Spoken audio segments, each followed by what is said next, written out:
Hey guys, didn't you love that last video? I thought it was great.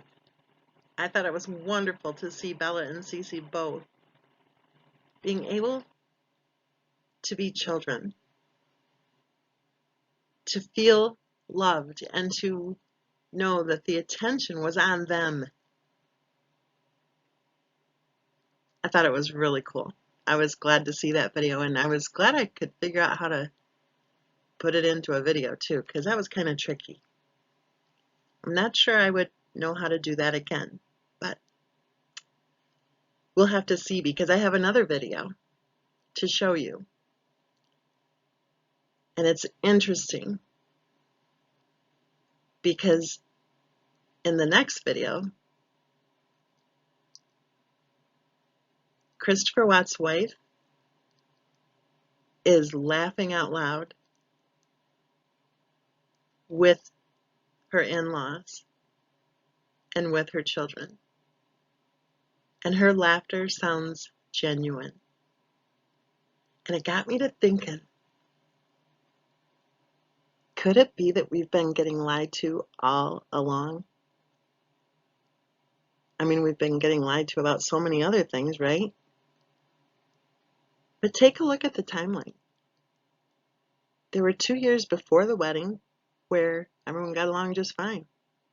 And then right before the wedding, there was all that crap about firing the bridesmaids and the accusations about cross-contaminating the food and, you know, all those phantom invitations.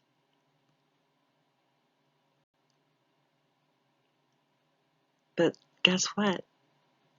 As soon as Christopher Watt's wife became pregnant, just 4 months after the wedding, I might add, with congratulations to that fertility specialist, because that is some handiwork right there. I didn't even know that fertility specialists got involved within 4 months of trying. Well, who did they call? They called Christopher Watt's parents. And for the next 5 years, a little over 5 years, they got along just fine. They depended on Christopher Watt's parents. They appreciated Christopher Watt's parents.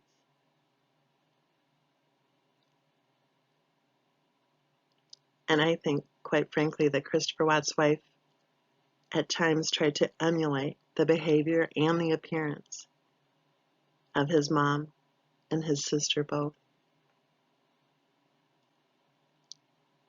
And then 2018 came along and everything was just fine. At Mimi and Papa's house, the girls were having a great time. And so was Christopher Watt's wife, until she suddenly had a nut meltdown.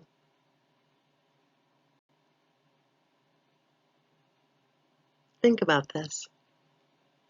You know how right before the wedding, she told Christopher Watts that his family was being rude to her, and she fired his sister and cousin from the bridal party, and she accused his sister of purposely sabotaging the guest list for one of the pre-wedding parties by not mailing out all of the invitations.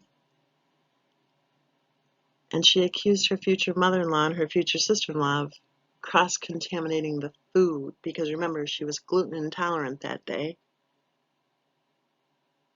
Well, that's a whole lot of drama going on in a very short time, isn't it? But do you think that it was all part of her plan so that his parents wouldn't attend the wedding? That's what I think. And I wondered to myself, why would she have not wanted them to be at the wedding? Was there something that she didn't want them to know? Was there something that she didn't want them to see or to hear? Well, what was it, 5 or 5.5 years later, there was a birthday party being planned It was coming up in the next week after the nut meltdown, right? And just like the wedding, there would have been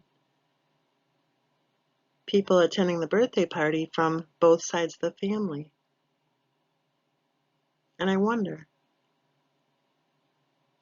if maybe part of the issue with the nut meltdown was that she was hoping that her in-laws wouldn't go to that party. I don't know. What's your opinion? Let us know in the comment section below.